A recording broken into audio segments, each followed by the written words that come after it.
Assalamu alaikum. Keng körülmeler. Bugün Şərq Türkistan sürgün hükümetininki Dini İşler Reisi, qo'shimchi bayonotchisi Abdullah Qarajimni ekrana taklif qildik. Sebebi Ramazan ayı başlandı. Körülmelerden çık suallarımız yığılıp kaldı. Şunun için Abdullah Qarajimni ekrana taklif qildik. Merhamet Abdullah Qarajim. Assalamu alaikum Şərq Türkistanlı qarindoshlar. Hammamizning hem vaqtimiz xayrli ve bereketli olsun. Bu Ramazan keladi bu. Ramazan biz için pek yoğun bir fırsat. Yüzümüzü pakizleşimiz için, yüzümüzü kuşlandırılışımız için, milletimiz arasındaki birbirimize olan adalet düşmanlıklarını tüketilişimiz için, Allah'ın üstümüzge farz kılgan roza ibadetini, Ramazan ibadetini ada kılış arkalık Allah'ın rızasını kazanılışımız için pek yoğun bir fırsat boğaçka aldığınlar bugün bu vakti biraz Ramazan'ı tunuşturuş zürür bu kaldı edip karak aldığınlar çıktı. İnşallah Allah bu sohbetimizde dünya ve ahiretlik için hayırlık vergey, menfaatlik vergey. Rahmet. Xericik qeyrindaşlarımız sorudu. Uluq Ramazan kelish arifasida biz ibadet, burunlarda ibadet qilsak, ro'za tutsaqla bo'ladi deb o'ylaydik. Lekin ba'zan bir kitoblarda o'qidik, mushuning ichida bu ibadet hamda vatanga ega chiqishmi, shu ibodatning ichida deb ba'zan yerlarda yoziqlar borki, buni diniy nuqtadan tushuntirib bergan bo'lsa debdi. Ba'zan kitoblarning ichida vatan davosini qilish mushu Ramazonda, vatan uchun har xil ishlarni qilish, tashviq varaqlarni taqiqish, bu bir ibodat hisoblanadi deb yozilgan yerlar borki, ba'zan kitoblarda shuni qanday tushuntirib bergan bo'lsa debdi. Rahmet Allah razı olsun. أعوذ بالله من الشيطان الرجيم بسم الله الرحمن الرحيم الحمد لله رب العالمين العاقبة للمتقين الصلاة والسلام على رسوله محمد وعلى آله وأصحابه وأمته أجمعين. Hürmetli kardeşler, bu sual muhim. Biz vatan kolunun ketkili pek uzun boğaçka vatanın nimi keldigini milletinin nimi keldigini asasen dini hukumundan ayrı düşünülen bulup kaldık. Aslında bu ibadet degen narsa Allah nimeni kıl degen bolsa şunu kılış, kılma degenni kılmaslik degen gep. İbadet degen gep. Allah bizni bu dünyada yaratışta ibadet için yarattı. Allah Kur'an-ı Kerim'de ayette uç kılıp وَمَا خَلَقْتُ الْجِنَّ وَالْاِنْسَ اِلَّا لِيَعْبُدُونَ Ben insanlarını ve cillarını fekatla bana ibadet kılsın diye yarattım dedi. مَا اُرِيدُ مِنْهُمْ مِنْ رِزْقِ وَمَا اُرِيدُ اَيُّطْعِمُونَ Ben bu insanlarını ve cillarını yaratışta Allah bana bir paylı yetkilsin, bana bir rızık versin, bana menfaat yetkilsin diye yarattım. Bu insanların, cillarının kılgan ibadeti fekatla üzüge menfaati. Kılgan ibadetlerinin menfaati üzüge. Mevla'nın menfaatini faydalı iş maksadım yok. Fekatla bana ibadet kılsın diye yarattı. Bu ibadetin menfaati, ahirette neticesi ve meyvesi insanların üzüge bulunduğu Allah ayet uçkaçlar değil. Şunun için Allah bize her kandak ibadet buyuran olsa, mesela namaz okuş ibadet, ibadet, cihat kılış ibadet, zekat veriş ibadet, İslam tüfraklarını kollaş ibadet, öz Muhammed Aleyhisselam'ın ümmetiga sahip çıkış, özünün milletiga sahip çıkış, özününki akrabalarına, özünün ailesine sahip çıkışlarının hepsi ibadet. Müslümanlar birbirine köyüneş, müminler birbirine köyüneş, birbirini destekleyiş bunların hepsi ibadet. Bu ibadetlerin hepsini biz Allah rızası için kılımız. Bu ibadetlerini kılsak nimaga foydasi bor desa, o'zimizga foydasi bor. Chunki ibodat, har qanday ibodat ma'lum badal talab qiladi. Masalan, namoz vaqt talab qiladi, iroda talab qiladi. Zakat iqtisodiy badal talab qiladi. Ro'za badaniy, jismoniy badal talab qiladi, irodamizda badal talab qiladi. Shuning uchun har qanday ibodatni yeriga keltirishda badal talab qilg'achqa, bu ibodatni qilish uchun biz xush bo'lishimiz lozim. Bu ibodat halqa elektron aparatlarni va tok sağandek, tok sağa vaqtimizda o elektrik bo'z ishlaydi, o batariyasi kuchli bo'z ishlaydi. Shuna o'xshagan inson ibodat bilan kuchli bo'lib turalaydi, ibodat qilgan vaqtda irodasi kuchlanadi. İnsanın vicdan paydo bo'ladi, iymon paydo bo'ladi. Andakin insonning axloq tuziladi. Hamma narsa tuzilgan vaqtda u inson hamisha kerak keladigan bo'ladi. Shuning uchun bu ibodatni shuning uchun qilamiz. Endi bu vatan millatga xizmat qilishmi? İbadetmi degan vaqtda ibodat. Chunki biz Uyg'urlarni musulmon qilib yaratdi. Biz Uyg'ur millati musulmon, Uyg'ur millati mu'min. Sharqiy Turkiston turuqi mu'min musulmonlarning turuqi. Undan bo'lgandan biz Uyg'urlar millatimizga kuyinsak, musulmonlarga kuyingan bo'lamiz, Muhammad alayhisolamning ummatiga kuyingan bo'lamiz.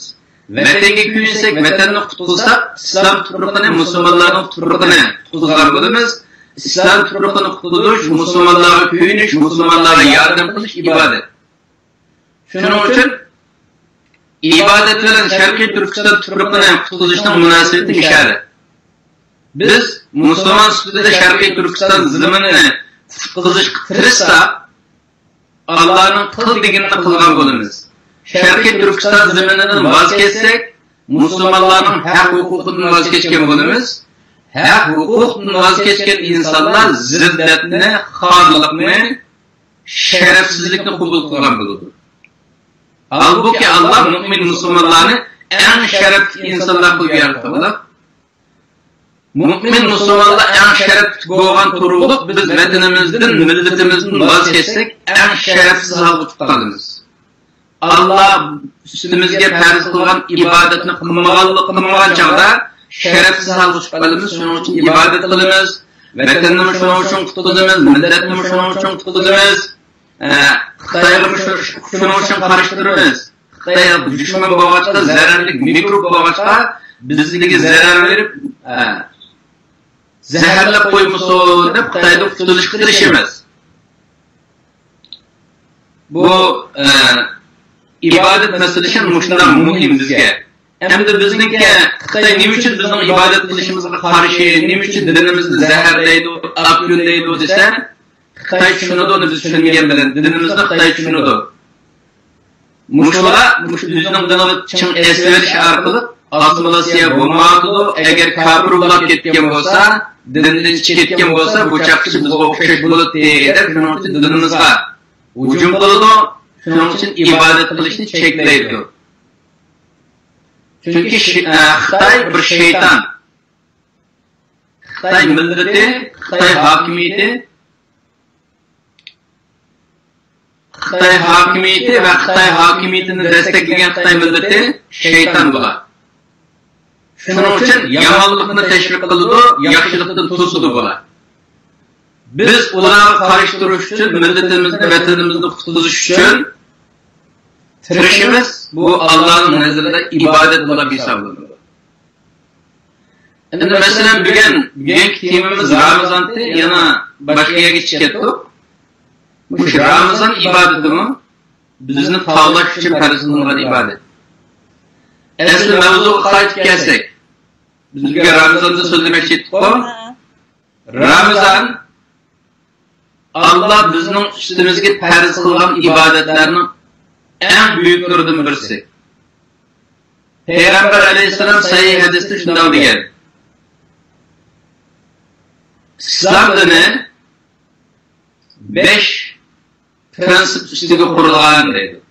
Birincisi la ilahe illallah Muhammedur Resulullah deyish, iymon etish. İkincisi namaz qilish, namoz o'qish. Üçüncüsü zakat veriş. Dördüncüsü roza tutuş. Yani Ramazan rozasını tutuş. Beşincisi eğer kudreti yetse, yol emin olsa, ömründe bir katını hecc kılış, beş farz ibadetin üstüne kuruldu, İslam dini değil. Bir öğünün ki beş tal türügü olsa, şu türükten birisi yıkılıp kesse, ya öğün yıkılıdı, yıkılmadan takdirdi mi, yıkılıştan yağlap kalıdı.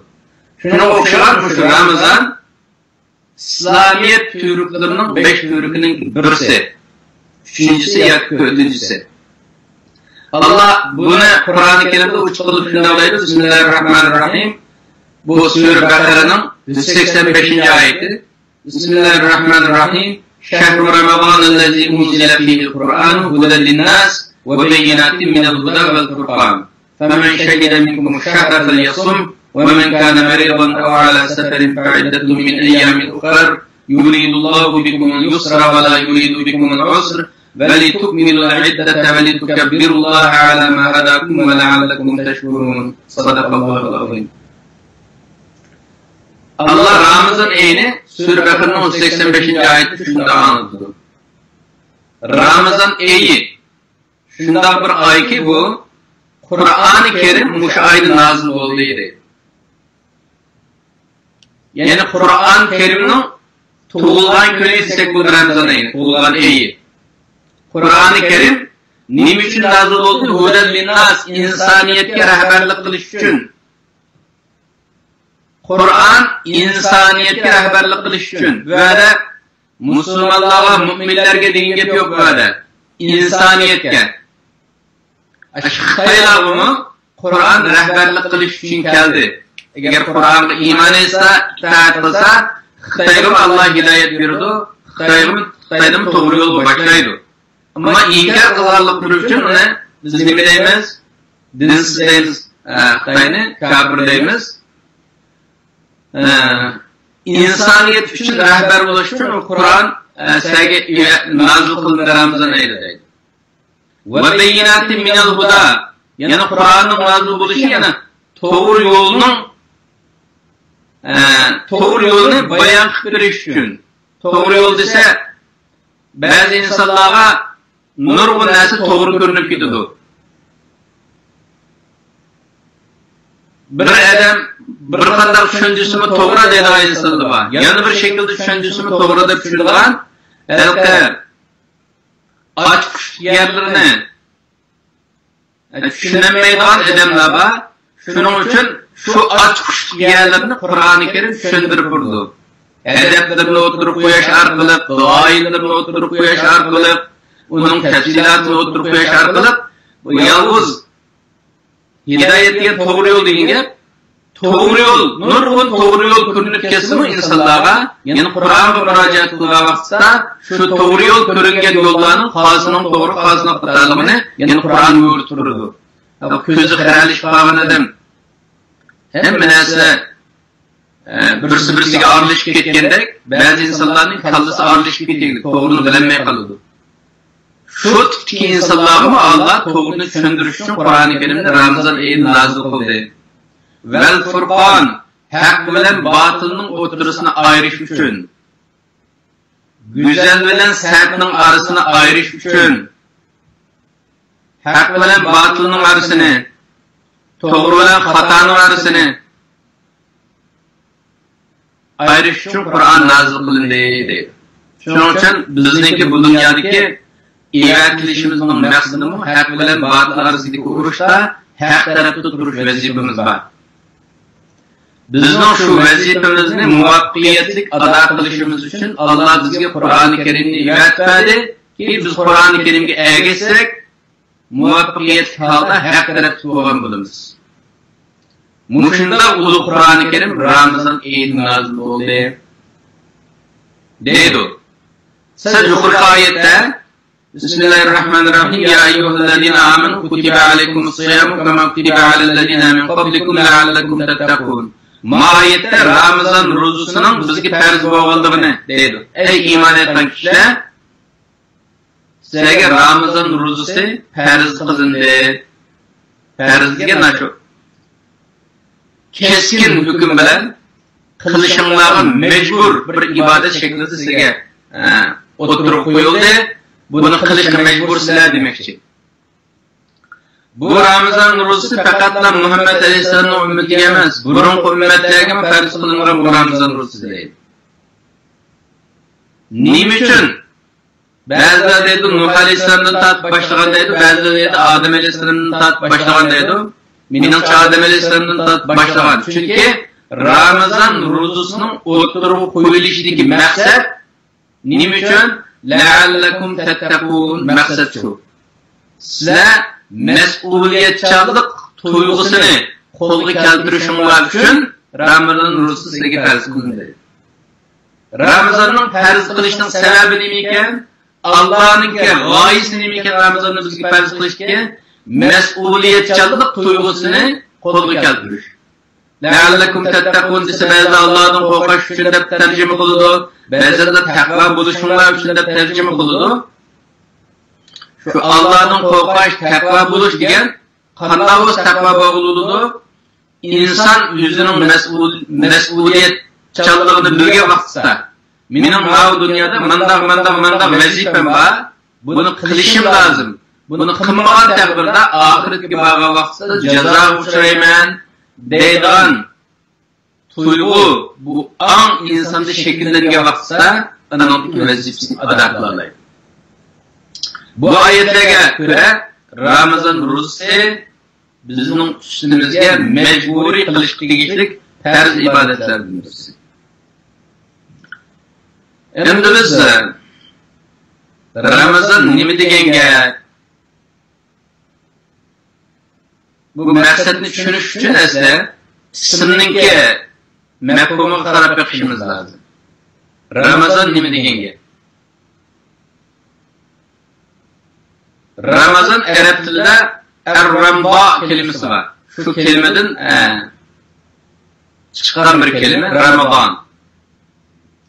Ar-rambo degan nayt qat issiqlab issiqning uchiga chiqqan vaqtini ar-rambo deydi. Mesela hava bo'yicha tushundigan vaqtimizda dunyoda eng issiq nada bo'lsa, eng yuqori harorat chiqqan vaqtini ar-rambo en kızık hava degan gap. Agar buni ma'lum tumiga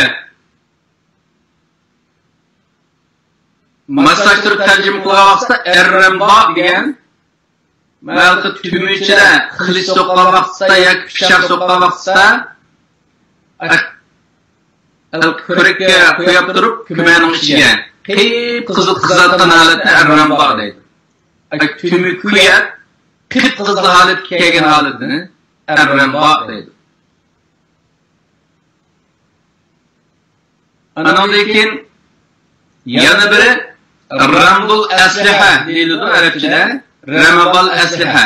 Bu alqat urush qilib, urush tugagan vaqtda yoki bo'lmasa biroz aramaga vaqtda hamma insonlar aramaga vaqtda bilaylik qo'lga qilishlarning kuchini anda bilganni, pichoqni bilganni ramabo deydi. Bilish, texnik keskin qilish ma'nosini bildiradi. Endi buningda Ramazon bilan nima aloqasi bu ma'nolarning degan vaqtda Ramazon insonning irodasini bilaydigan bir ibodat.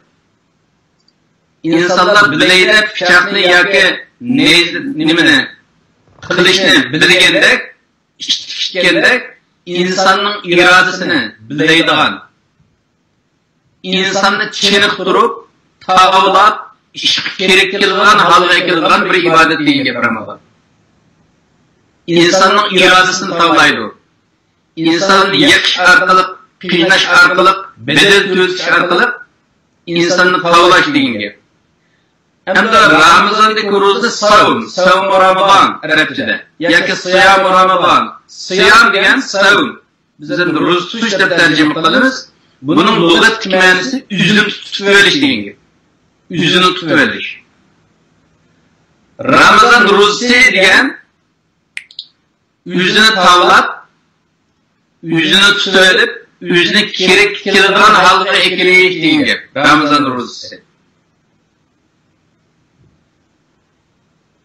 Bu Ramazonning maqsadi shu, insonlarni tavlash uchun. Qanday tavlaydi inson? Allah bu Ramazon orqali insonni qanday tavlaydi? Birinchi bo'lib Allah Ramazonninki ro'zning shaklida etgandan tortib akşamga yemaysa deydi. Ma'qul deb yemaymiz. Suv ichmaysa deydi, ichmaymiz. Allah qilma degan ishlarni qilmaslik orqali u bizningki kundalik ehtiyojimiz, nayish, suv ichish kundalik ehtiyojimiz. Nayish, suv ichish bizning haqqimiz. Allah bizni yeydigan ishlarni qilib yaratdi. Yeydigan, ichadigan narsalarimiz uyimizda bor, halol. Yesek bo'laveradigan narsalarni Allah yemaysan, falon vaqt yemaysan, falon vaqt ichmaysan, ma vaqt ishni qilmaysan deb cheklim qo'yib qo'yarlik. Bu cheklimiga inson nima qiladi? Bo'ysunamiz. Nima uchun bo'ysunamiz? Ubudiyat uchun. Ubudiyat degan buni mening Rabbim, meni yaratgan Allah shunday buyruq qilganligi uchun bo'ysunishim lozim. Bo'ysunmasam Allohga hurmatsizlik qilgan bo'laman. Allah'ın qadr qimmatini bilmagan bo'laman. Chunki men yo'q vaqtimda Alloh meni yaratdi. Mush bedenni Allah berdi, mush qilni ketmada qo'rqib men asravatgan bedenni Allah berdi. Yeme davatdan şu rizqni Allah berdi. Meylavatdan nefesni Allah berdi.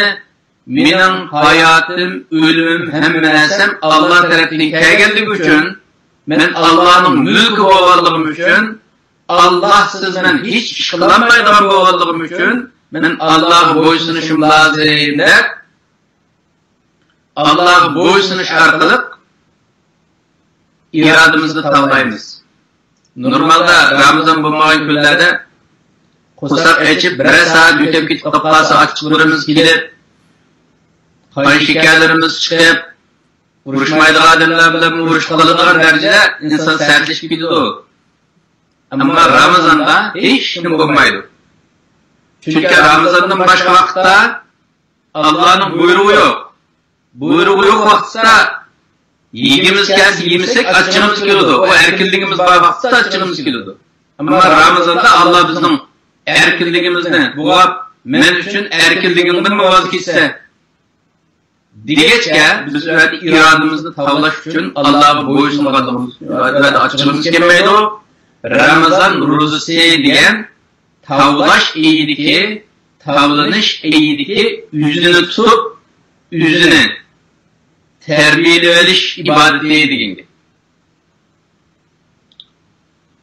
Endi Ramazon ro'zasini endi ubudiyat uchun, Alloh rizosi uchun Alloh shunday amr qildi deb tutamiz Ramazonni.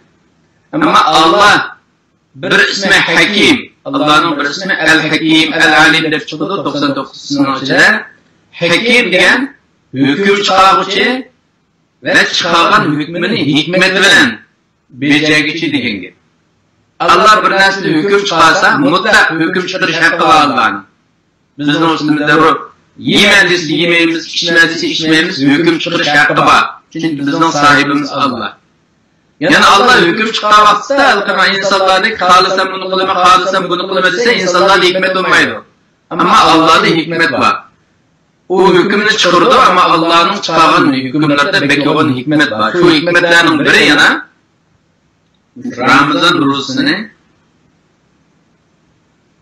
irodamizda tavlib dedik ya, irodamizni o'zimizga halol bo'lgan narsalardan voz kechish orqali Alloh rizosi uchun tavlib deymiz. Mesela buningda tavlinib adam bo'laversa qanday bo'ladi? Ramazon ro'zasida tavlinib adam bo'laversa, boshqa vaqtlardami Alloh rizosi uchun, vatanni qutqarish uchun pul ber desa, pul beradigan halga kelamiz. Vatanni qutqarish uchun, Alloh rizosi uchun joningni ber, vaqtingni ber, ilmingni ber, obro'yingni ber. Nima lazım bo'lsa Alloh rizosi uchun Alloh ber degan vaqtda beraleydigan bo'lamiz. Masalan, zakat ibadetida Allah bizden pul talep kılıyordu. Ramazan ibadetida bizden irade, boysunuş talep kılıyordu. Cihad ibadetida hayatımızı, pulumuzni talep kılıyordu. Muş Ramazan'da biz tavlanıp, irademizni tavlab, Allah'ın degan kıvamını keler desek, hemen kılgıl bulurdu. Şunun için Allah her yılı bir ay bizni tavlaşının sebebi, biz Ramazan çıketgendeki her tüydüde xalagan yeyimiz, xalagan içimiz. Xalagan işimizni qilimiz, Ramazan'da tavlangan, o kolgu keltügen kalbimiz, Ramazan'dan keyin yana boşap gitdiğine gel. Yana bir Ramazan kelgan vaqtda yana tavlaydi Allah.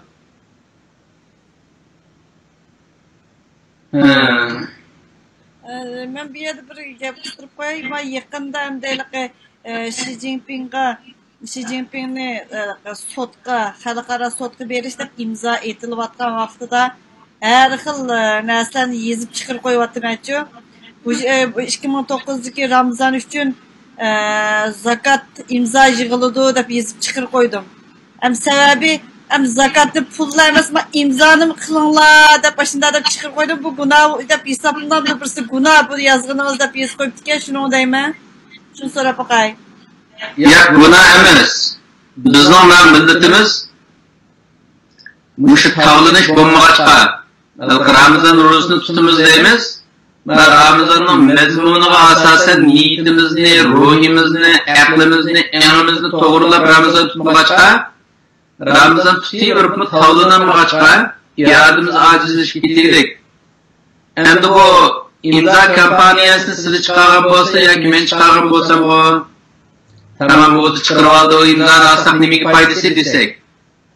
Buni Xitoyga kuchaytirgan, Xitoydan kuchli bir davlat chiqargan imzo kompaniyasi.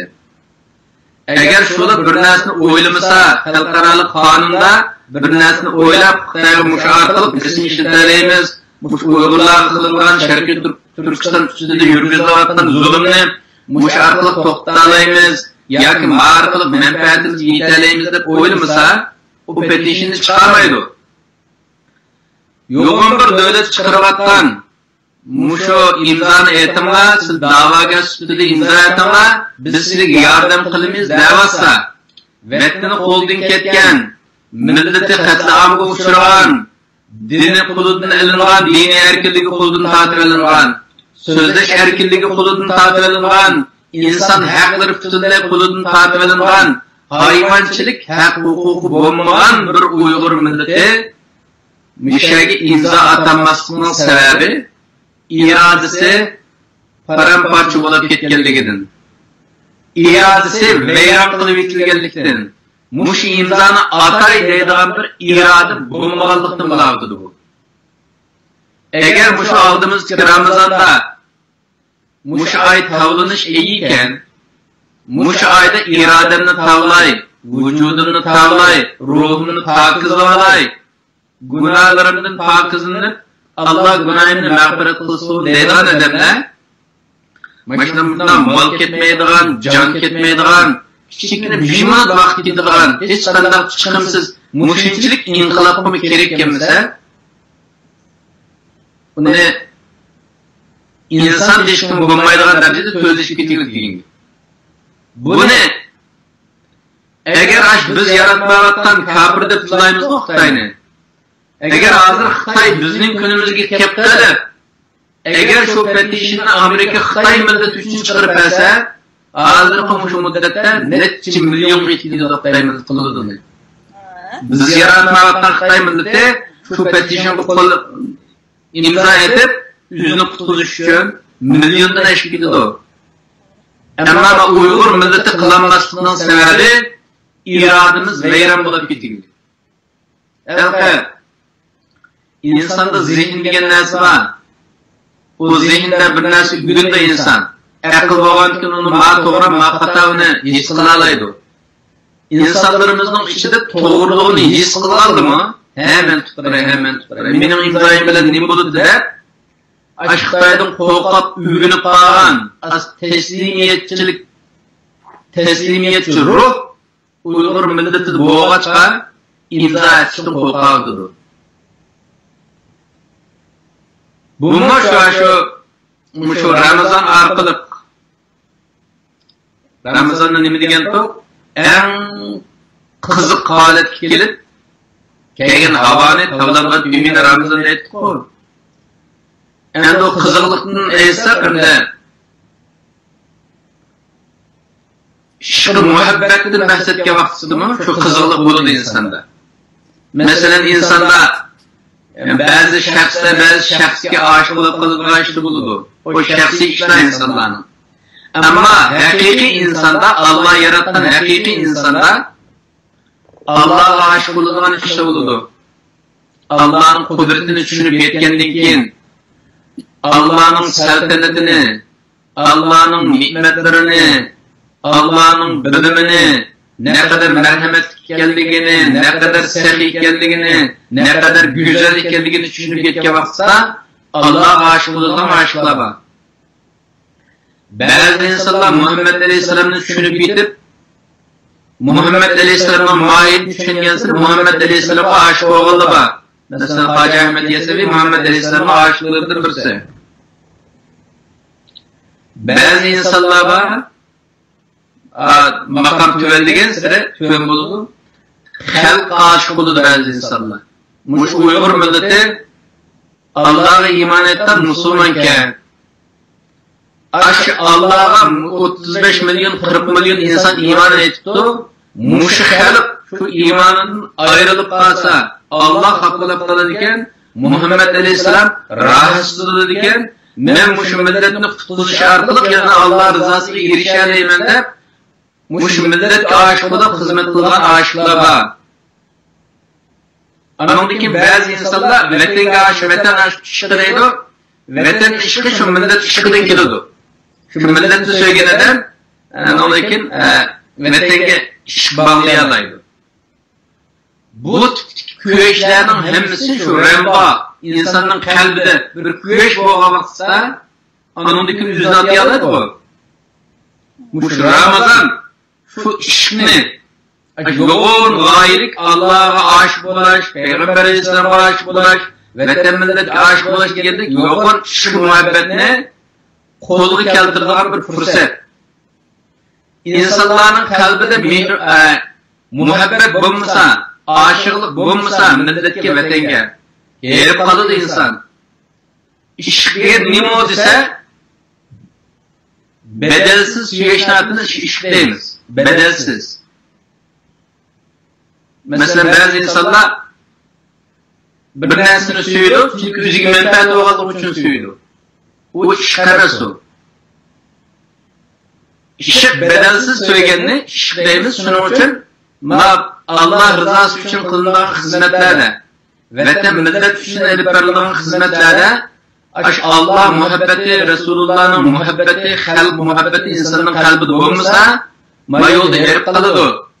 Şu muhabbetini, şu Ramazan kolu keltiriş için şu Ramazan'da irademizni tavlışımız lazım. Bu Ramazan'da Allah'a itaat kılışımız lazım, ibadet kılışımız lazım, dua kılışımız lazım.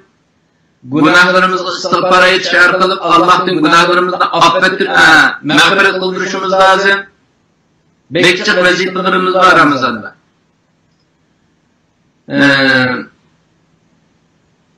Yana biri bu Ramazan'daki farz kılışınki yana bir hikmeti nefsimizni pakizlash. Allah insana nefs degan bir narsa berganlik. Bu nefs Allah'a rekabet qiladigan bir narsa. Bu nefs hammamizda bor. Bu nefs Muhammed Aleyhisselam'dan bor, Ebu Cehil'dan bor. Musa Aleyhisselam'dan bor, Firavun'dan bor. Menda bor, her qanday insonda bor nefs. Buni inglizda ego deyotgan, egoizm. Bu insana verilgan bir kimlik bu nefs. Allah bu nefsini insana koyup koyuşunun sebebi Allah yüzüne bir taraf koyup insanlar nefsini verip insanı oturdu koyup kulum Sana bağlı nefsini verdim. Bu men degen narsa şu, nefs degen narsa men degen narsa nefs şu. Sen nefsin gibi qara, mening mulkim gibi qara. Sen hazır o'tirda nefsin taraf qilmaqsan, asbili sabilaga jahannamga ketsa, men taraf qilmaqsan, a'loyilliga jannatga borsa. Mana bu sana bu tushuntiradigan Qur'onni yaratdim. Bunu sana tercüme qiladigan payg'ambarlarni yaratdim. Buni tushunish orqali nefsim taraf qilmamsa yoki men taraf qilmamsa deb Alloh o'ziga bir raqobat sifatida nefsini insonga bergan. Ma inson bir narsani o'lchaganda metr qo'llanamiz va mancha metr, 2 metr, 3 metr deyish uchun metr qo'llanamiz. Shuna o'xshagan nefs agar to'g'risini bilsak, o'zimizning qo'limizdagi bir metr. Masalan, mana mening qo'llar deyman. Beshim, putum, mana mening bolalarım, mana mening uyim, mana mening mashinam, mana mening vatanim deymiz. Mening deymiz. Emniyatda shu mening degan narsa nisbiy narsa, nisbiy. Mutlaq mening emas u. Masalan, mana 100 mening bo'lgan bo'lsa, mening mulkim bo'lgan bo'lsa, yosh vaqtimda chiroyli qilib bo'lardi. Mening bo'lgan bo'lsa, men chiroyli qilishni xohlayman ko'nglimda. Yosh vaqtimda chiroyli qilib bo'lardi. Qaragan siradan u yoshlikdagi go'zallik ketdi u. Bu mening yuzim deganim bilan bu yuz mening emasliginiki. Boshqa birisining tasarrufi ekanligining dalili bu. Shuna o'xshagan endi biz bu men degan metr bilan Allohning mulkini metrlab baqsaq, qarab baqsaq yuzma Allohning chiqayotgan. Quloqma Allohning, butun badan Allohning, mening da'vatim uy Allohning, mening da'vatim ayolim, bolalarim Allohning da'vatim. Bolalarim Allohning bo'lmagan bo'lsa, mening quloqimni to'sibdi, bilib ketdi surat, vafatim surati. Endi biz Allohning ekanligini tushungandan keyin, nefs degan bir izofiy narsa ekan bu. Bu foydasi yo'q narsa ekan deb nefsning xususiyatlarini tushunish orqali Allohga mahmud man nefsni mag'lub qilib, yengib tashlab etib, kontrol qilib nefsini Alloh tarafga mansubda Alloh bizga shu nefsni bergan. Biz endi bu Ramazonda shu nefsimizni yemaymiz. Masalan, ertagandek kechki bizlar yemaymiz, Alloh dedida nefsimiz yesam bo'ladi deydi. İçmeyiz, Allah dediğinde nefsimiz içsem olur deydi. Nefsimiz nurgun nefslerini emri kılıdı, iştaha kılıdı. Biz Allah rızası için nefsinin işlerini hemsini red kılıp bitip, Allah tepki manıp, nefsimizi boysundurup alırız. Nefsimizi boysundurup vakıtta, anki biz galibi kılan bulunuz, mümin, Müslümanlık salayetini kolu geldiğen bulunuz. Eğer nefsimizki mağlup bulup ki kalsak çok, nefsimizga qulluq qilamiz. Nefs qulluq olsa, nefs kuchlanadi, eng oxirisida nefsini bo'ladi. O'zini iloh e'lon qiladi. Alloh Qur'oni Karimda natijada deydi: "Afara'ayta man ittakhadha ilahahu hawahu." Ey inson, o'zining havoyi havasini, o'zining nefsini ilohlashtirib olgan insonni ko'rmadingmi? Nurg'un insonlar ko'chada men deb yashaydi. Ölçümü men. Ölçümü hak emas. Ölçümü Allah'ın bilgini emas. Ölçümü men deb yaşaydı. Şu menga to'g'ri kelsa yaxshi ko'radi, dushman bo'lsin. Menga zid kelsa, o'zining do'st bo'lsin, mu'min qarindosh bo'lsin, sevib bitadi. Şu menning keynida mangib, o'zini ilohlashtirib olgan insonlarni ko'rmadingmi? Unday insonlarni bo'lmadi, Alloh Qur'oni Karimda shunday deydi. Mush Ramazonda o'zining birinchi nomorliq dushmanimiz bo'lgan nefsimiz yengish fursati mush Ramazonda. Masalan, ba'zi insonlar shaytonni birinchi dushman deydi. Shu shayton biz nefsimizga mag'lub bo'lsak, bizga ta'sir ko'rsatadi. Agar nefsimizga mag'lub bo'lmasak, shayton bizga ta'sir ko'rsatmaydi. Bu nuqtada qaraganda shayton ikkinchi dushman. Birinchi dushman nefs, ikkinchi dushman shayton. Ondan üçüncü düşman Xitoy. İnsan nefsini yengerse, Anki şeytanı mı yanıyalaydı, nefsine şeytanı yanıyalayan insanı Xitay'ı mı yanıyalaydı. Çünkü Peygamber Aleyhisselam yoğu bir cihattan qaytib kelibdi. Biz endi kichik jihatni tugatdik, endi cho'ng jihatga atlanamiz degan. Sahabalar qo'rqishib ketib, biz aran endi bu jihatni tugatsak, bundan bu kuch jihat o'sqanda berib qolgan bo'lsa, yeydigan nimalarimiz tugagan bo'lsa, tutsa, qanday qilamiz deb ya Rasululloh buyuk jihat degan nima desa, nefs bilan jihat qilish buyuk jihat degan. Mush Ramazon ro'zasini tutish orqali nefsimizni yengishga jihat qiladigan bir fursat, nefsimizni yengamiz. Endi Alloh Qur'oni Karimda Fir'avnni bekchiq yazib chiqdi, Fir'avnning gibi, Musa alayhisolamning gibi. Bu Allah bir hikoya ustida deplemeyiz onu bizga. O'zi hikoya bekchiq. Uni depirishning sababi aşk Fir'avnlashtirib etgan nefs. Şu nefs Fir'avnda var, Musa alayhisolamda var. Musa aleyhisselam nefsini yeni alağaçka Musa aleyhisselam oldu. Fir'avn nefsini mağlup boğaçka yüzünü ilan kılıp Allah'ın gazabı götürüp halak oldu deyip düşündürdü onu. Şu biz mi alır Fir'avn bek eski değiliz mi? Şu Fir'avn var nefs, bizde mi var? Eğer dikkat kılmasak, Ramazanlardan nefsimizni vurup, yencip, gibi geçirmey, Allah'ın gibi geçiriş arkalık iradımızı tağlavanmasak, ruhumuzu paklavanmasak, günahımızı ıstağfar et, günahlarımızı kutulavanmasak, kırındaşlar oturursa da adaletlerini yok. Kırındaşlar oturursa da değil mi? Kırındaşlar oturursa da, Müslümanlar oturursa da adaletlerimizi yok.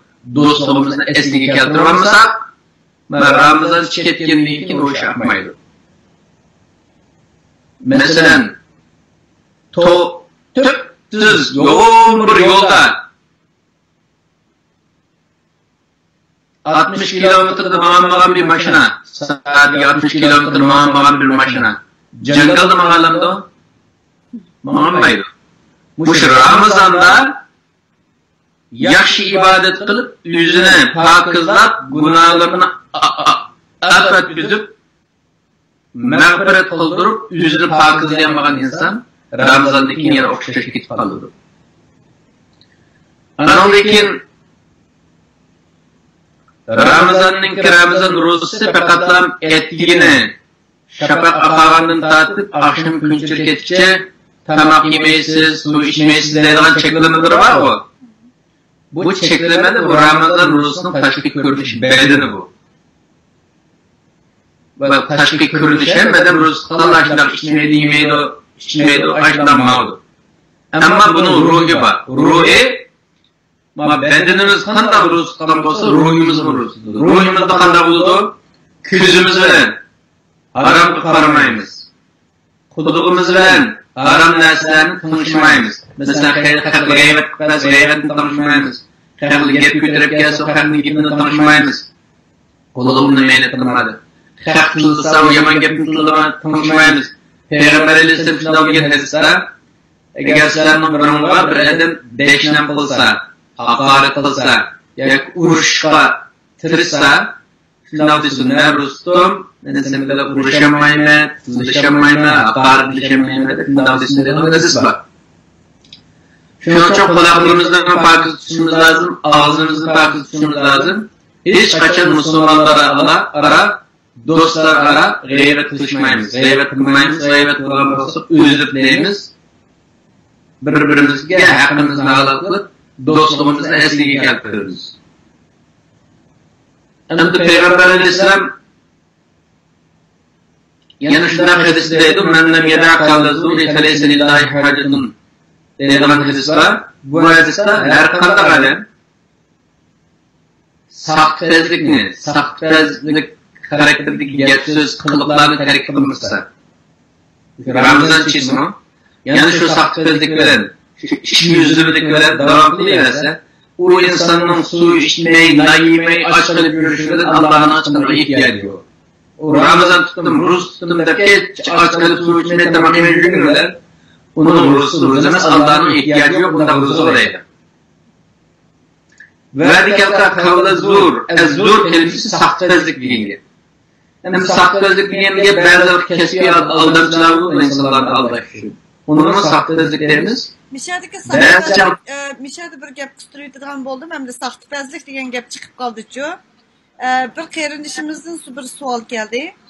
Buningda yaqindan beri emas, bultur 2018-yili 6-ay, 7-ay mezgildan boshlab bizga vatanda iqtisodimiz uzilib ketgan bolalar chiqib uchun oilasidan iqtisod uzilgan bolalarni boshqa dinga da'vat qilish, boshqa dinga kirsang pul beradi degan bir tashriqlar ko'payib ketdi. Buni boshqa dindikilar uchun aytganjadim bir haqorat, boshqa dinnimi ko'zga ilmaganlik, bir saxtipazlik deb hisoblasak bo'lamdi debdi. Albatta bo'ladi. Bu shu saxtipazlikning birinchi o'rni shu.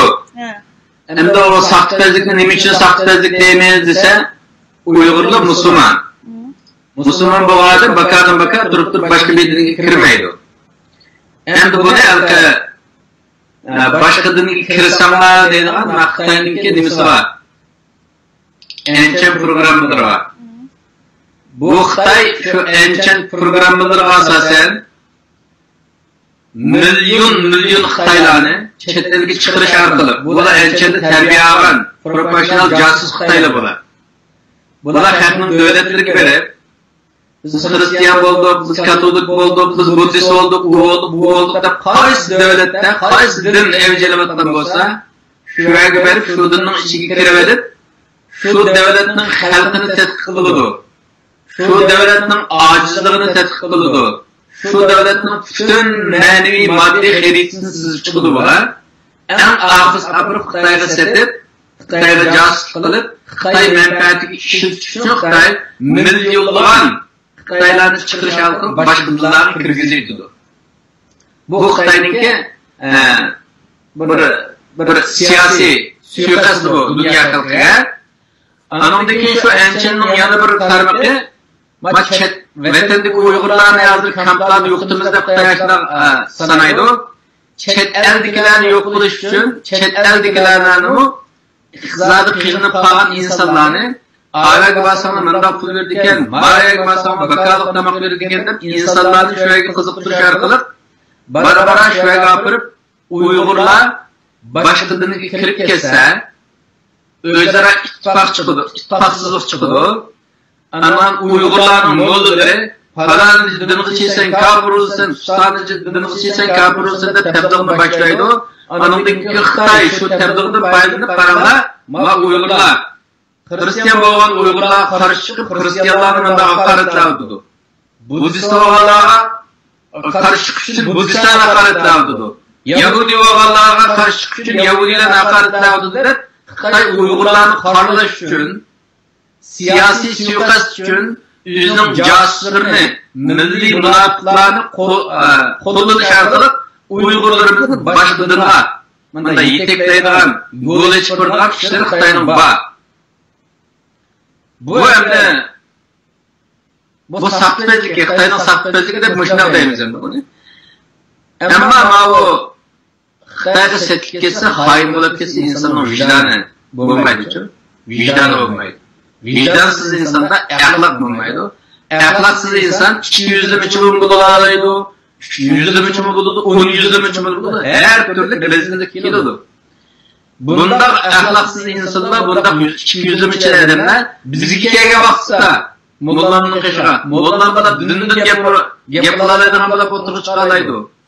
Ziyolining qishqa baga vaqtda, voy men falan universitet bitirgandim, buni bitirgandim deb ma'rifdan demoralaydigan bo'ladi.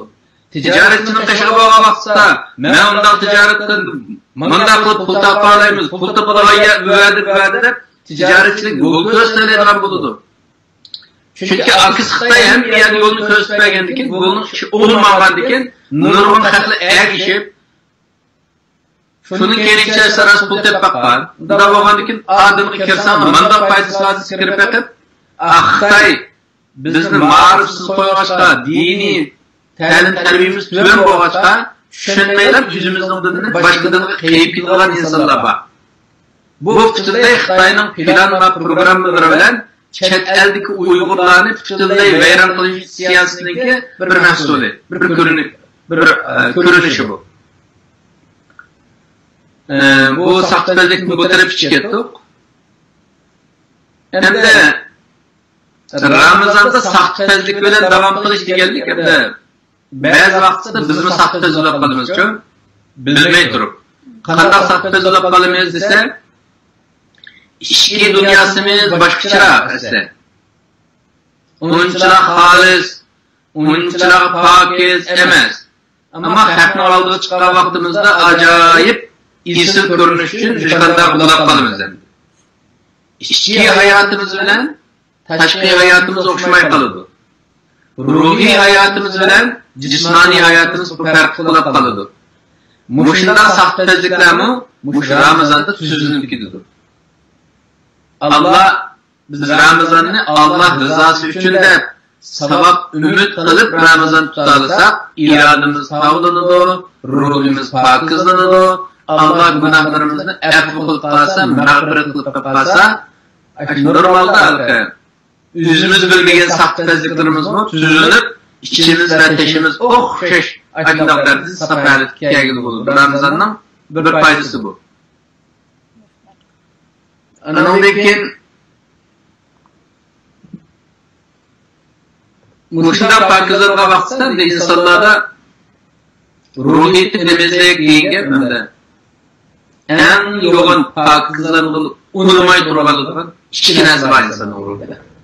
Bazı kirlar var, jursakmı, so'pilsa jursakmı, chiqib bo'lmaydigan, ikki qatim jursin, uch qatim jursin chiqmaydigan kirdi o'ldi. Ashuna o'xshash kirdan ikki kir bor insonda, bektas chiqamoq. Bunga diqqat qilishimiz lozim. Birisi hasad, birisi kibr. Hasad bilan kibr birisi-birisiga bir tuqqan. Masalan, inqilobiy sepimizga qarab baqsak, tarixga qarab baqsak, shunda pokiz insonlarimiz bor. Chetlarga chiqqandan tortib, vatandan tortib inqilobchi o'lda insonlar bor. Ammo inqilobiy yo'lda bir yerda talashlar chiqib qolsak, bir adam shunda to'g'ri chiqib qolsa, bir e'tiroz bildirib, "Magipimiz bo'lmay qoldi" desa, "Hemen mana demekçi edim, mana demekçi emasdi" deb bir og'iz gap bilan tushuntirish bersa, bo'lgan yerga ular to'lg'ab nurg'un gapni qilib, e'tiroz bildirgan odamga alqat, uni jalda qilib yaxshisini tutib, e'tiroz qilib shuna qildiradigan. Umumanındaki g'ururga tegib, "Ya men mana demekçi emas, mana debkensiz shu xatoyingizni dedim" desa, "Ya mana demekçi emas, men mana demekçi" deb e'tirof qilmay ani ikki inqilobchi bir-birisini yaxshisini tushib silkishib ketadigan, sosyal medyada vaqirishib birisi-birisini tushirmaydilar. Bu kibr. Yüzümüzni cho'ng qilib qolg'achqa, yüzümizning cho'ngligiga yüzümüz iymon etqachqa, men shunday bir cho'ng qadamda. Endi yosh kelgan vaqtda xarakterimiz o'ltirib qoldi degan gap. Xarakterimiz yerlish bo'ldi, qo'y mijozimiz yerlish bo'ldi. Endi biz hozirgi zamonda o'qib, men mush millatning ichida birinchi nomerli qadam jamoat fikrlarim joyida deb yüzümüzning cho'ngligini yüzümizga e'tirof qilib, yüzümizga iymon etsak, boshqalarning gapini ko'tarmaydigan bo'lib qolamiz. Bu kibrning alomati. Mush Ramazon, mush kibrning juvitidir. Juvitaliga vaqtda Ramazondan keyin chiqsa, haqli gap qilsimi, hali xato gapni qilsimi, gap qilmay o'tkazitadigan bo'ldi inson. Payg'ambarimiz bir hadis shunday deydi: "Bir inson o'zi haqli turib, o'zi to'g'ri yo'lda turib, xato tushungan odamlarningki e'tirozlariga gap qilmay o'tkazsa, ittifoqni saqlash uchun, mehr va muhabbatni saqlash uchun. Men o insonningki jannatga kirishiga kepil bo'laman deydigan hadis bor. Bu yerda bu gapga bir qistirib o'tay, ba'zilar deydi-ku, Mesela Allah keçiriyordu, cim sükut kılınlar, cim olturunlar. Bu ile vatan davası kartılmaganda, mesela vatan davası bir hata yolda kitivatı adamlar, haydısınız, imza atmağalan attısınız, bunu oturup o sükut kılın, Kudayım bir onşap koydu. Yakın bak, diğerlikini öz işçiği anmaydıgan da bu Ramazan'da. Bunu farkında bilsek, ben davet kılayım, şahsi münazır bir davetini. Şahsi münazır da mesela, ikimiz bir narsa talışıp kalan olsa, men bir narsa dedim hazır. Diye vaktimizde sizler itiraz bildirdiler. İtiraz bildirgenden keyin men bilaman ki men haqlı. Bu gapni tushuntirman desam, gap jiqlab ketadi. Jiqlab biz-birimizning shaxsiyatiga yoki insonlarning orasida men uchun sen uchun deydigan gap kelib chiqib, ko'ngil so'yib ketadigan ish bo'ladi. Shu bo'qqanni sonunda vaz ketsam, Arda Allah savab berdi degan gap. Ammo vatan millatning ichida va'da bir haq huquq masalasi. Bular Sharqiy Turkiston masalasida, Sharqiy Turkiston zimini vatan masalasida, Sharqiy Turkiston xalqi bo'lgan millat masalasida bu birinchidan bundan qilayotganda hukm chiqadigan haqqimiz yo'q bu haqda. Agar namoyish chiqish dinning amri bo'lgan bo'lsa, guvohlik berish dinning amri bo'lgan bo'lsa, buni hech kim guvohlik bermasin bo'ldi, namoyish chiqmasin bo'ldi deyilmaydi. Chunki necha deb kelyapmiz, namoyish chiqish hozirgi zamonda biz qo'llanayotgan bir kelima bu namoyish chiqish. Emniyet namoyish chiqishning mohiyati nima?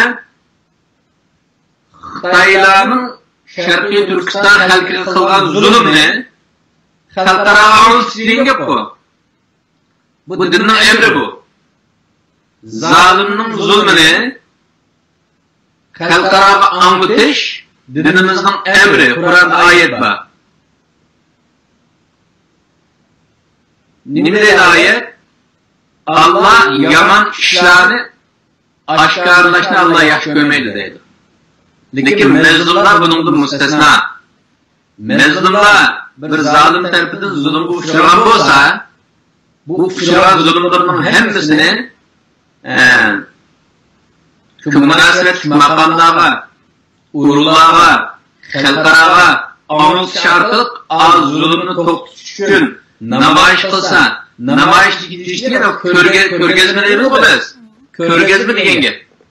Ko'rgazma Uyg'urcha kelima, namoyish farscha kelima. Namoyish qildik degan gap Xitoyda manda zulm bor, haqlar ko'ringa xaloyiq deb Xitoyning zulmini o'tirg'i chiqayotgan namoyish deymiz. Buni Alloh men yaxshi ko'raman, shunday qilishlardan oyat bor. Shuning uchun zulm haqidagi namoyishlar, zulm haqidagi guvohlikdan oyat bor necha yerda. Guvohlik bersiz deb uchiq emr olgani, mana guvohlik masalalarida, imzo etish masalalarida, imzo etishmi guvohlikning bir turi. Mana men imzo etdim, men guvoh, Xitoy menda zulm qilyapti degan gap. Bu shariatimizga uyg'un, bizning tushunimizga tushgan ibodat bu. Bunday ibodatlarni o'nda qilsang bo'ldi, unda qilsang bo'ldi, hech kim haq bo'lmaydi bu yerda. Agar milliy bir masalada, bir davlatga doir bir masalada davlatning haqqini, millatning haqqini bir shaxs inkor qilib, unda qilmasa bo'ladi desa, shu davlatga, shu millatga xiyonat qilgan bo'ladi, xoinlik qilgan bo'ladi. Shuning uchun qarindoshlarimizning xalqi biz halqibek ittifoqsiz bo'lib ketgachga ittifoqsizlik chiqib qolishni bek qo'rqimizchu. Bir ittifoq bo'lsa ekan, ittifoqsizlik chiqmasa ekan deb davomli orzu qilamiz. Orzu qilgandan keyin bu shaxtimi bo'pti duo qilaylik, Alloh bir ish qilib qo'yadi, balki ittifoq chiqmasin deb milliy manfaatimizni Allohning hukmidan voz kechyapmiz. İttifaqsızlık çıkması da şahsi hakkımızın vazgeçiş hakkımız var. Ama milletin hakkıdır, devletimizin hakkıdır. Vazgeçiş hakkımız yok. Şunun için bu hafta devamlı dostlar ara, Müslümanlar aradır sözüşünün sebebi şu. Ama Xitay hakimiyetini, Xitay tecavüzçülüğünü şeytan dedik o. Şeytan üç türlük buludu. Birisi cinlerden boğan şeytan. Yana birisi insanlardan boğan şeytan. İnsanlardan biz cinlardan boğan şeytanı koyup duraylı. İnsanlardan boğan şeytan kim? Mesela Xitay tecavüzçüleri dedi o. Yani kim? Şu Xitay tecavüzçüleri işlevattan milli g'alchilar. Xitayning gumashchileri şu şeytan şu. Biz bu şeytanlara itaat kılmayız. Allah şeytana itaat kılmanglar, şeytana ibadet kılmanglar dedi. Yana birisi, ma Ramazanda gıybet kılış şeklini koyar. Şeytanların gıybet şeklenmeydi. Şeytanın gıybetini kılsa gıybet olmaydı. Çünkü Allah şeytanın uç kaşkarı düşman dedi o. Uç kaşkarı düşman degendeki, bu şeytanların gıybetini kılsa çeklenmeydi. Ama bazı şeytanlar var. Ben şeytan emas perişte deb turibdi baba.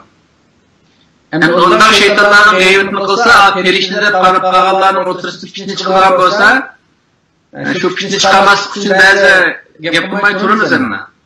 Ammo shaytonlarga enib bo'lgan insonlarning gıybetini kılsa, o gıybet bo'lmaydi. Chunki u Allohning dushmani, mu'min musulmonlarning dushmani va millatning dushmani hisoblanadi. Çünkü bu Ramazan'da asaslı bizniki bu hikmetten birisi şu ahlakımızı eskiga keltirish meselesi. Yana birisi buyruk bo'ysunishni mashq qilamiz Ramazonda. Başta deydi o. İtaat qilishni günümüz. Hazır biz demokratik devletlerde yaşayıp numaralar ketkeçke köpünç vaxtda itaat yerini bilmeyimiz. Biz bu demokratik devlet yaşayıpız. Qanda desek bulavurdu, manda desek bulavurdu. Bizden şahsi fikri bu. Şahsi fikrimde kendi gapini qilib Tamam şahsi fikrimiz fikir üstüde dediyseniz buludu. Bizimizden qarindoshlarimiz arasida şahsi fikrimiz dediyseniz buludu. Ama teşkilat işide, yoki bir devlet kurumları işide sizin yüksek makamdaki insanlara itaat qilish sizning vazifangiz. Siyasi rahbarlar yoki bir rahbar, har qanday sohadagi bir rahbar beyoqda bir narsa desa, shu rahbarning ostidagi insonlar bo'lgan bo'lsangiz, shaxsiy fikrni depak siz manda qarayman da agar rahbar rad qilib bu to'g'ri emas, bu to'g'ri deb hukm bergan bo'lsa, itoat qilishimiz kerak. Bu bir aqlli bir savat. Har qanday davlat shunda. Bu shaxsiy fikrni besh qaror chiqishdan burun bo'ladi. Bir ishni qarorlashtirishdan burun, mana bunday qilamiz deyishdan burun, har qanday shaxsiy fikrni deb uni izoh berib Onundan buluş gerek, bundan buluş gerek, hemmeni diş hakkımız var. Ama köp sallıkның sani bilen bir karar çıkıp olgandan keyin va'dadan qaytilmagan bizadi. Bu karar hata bo'lib qoldi deb karar çıkıp olgan yoki siz alsalliq holat turib shu majlisda uni talab ko'tarib chiqib bu mening shaxsiy fikrim deb deyish bu bir xiyonat.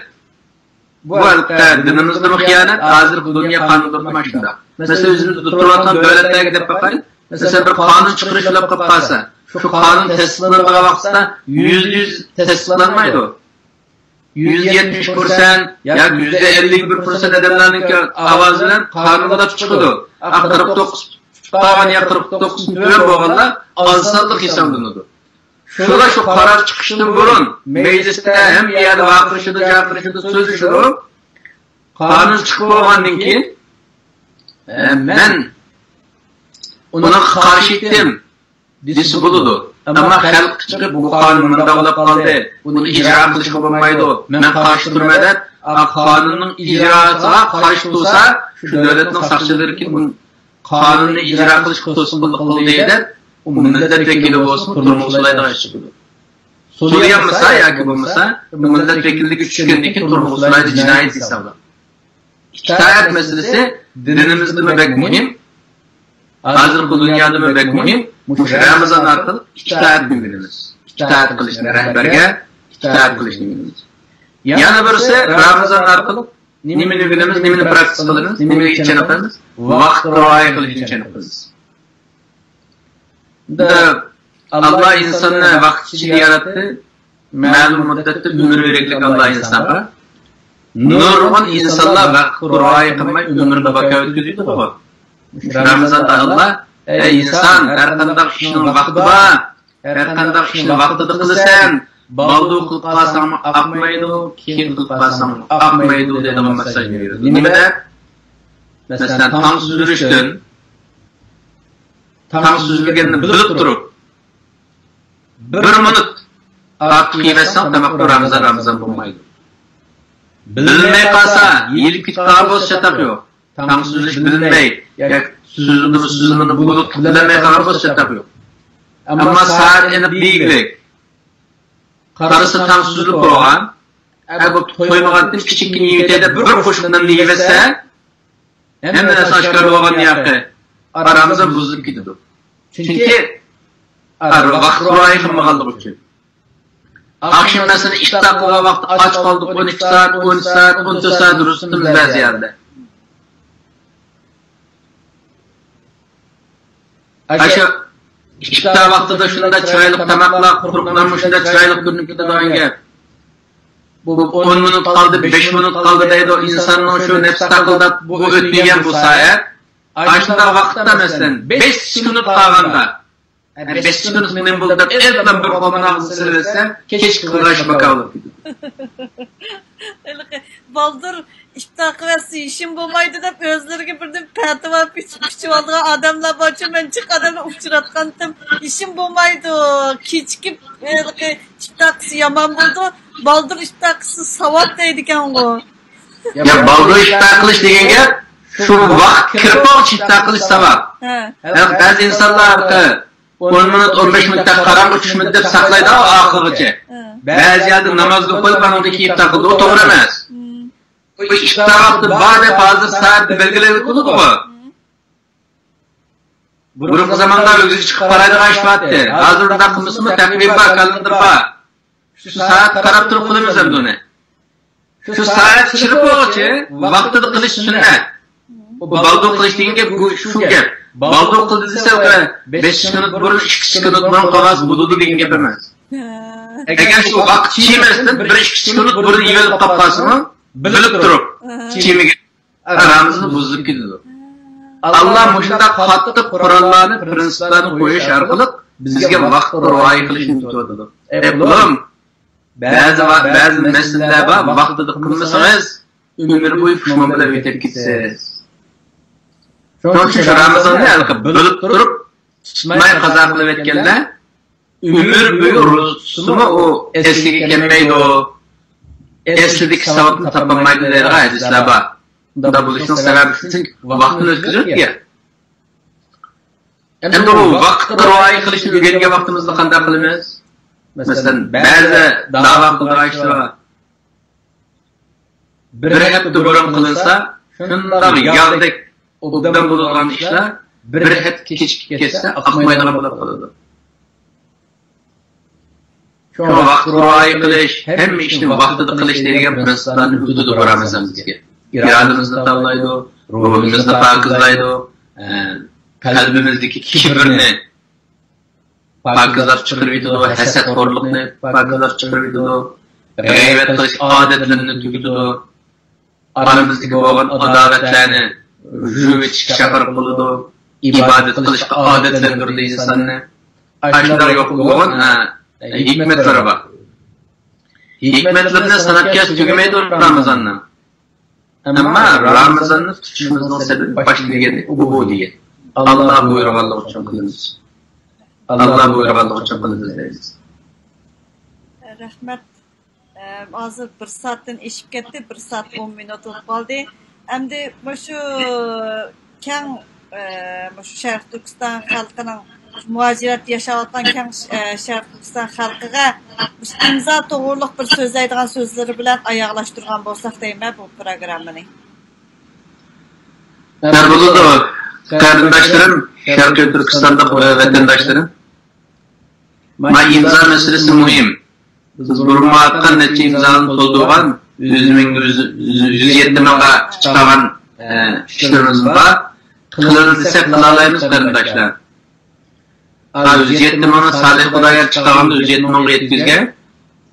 Hozir mana rasmiy Amerika hukumati tarafidan chiqarilgan bo'g'ashqa Mao texmi kuchliga Mao udul bevosita Shi Xitoyni jazolash va Sharqiy Turkistondagi inson qasbi Cho'nchango'liga ishni jazolash maqsadida qilingan bir nima bu qarindoshlar.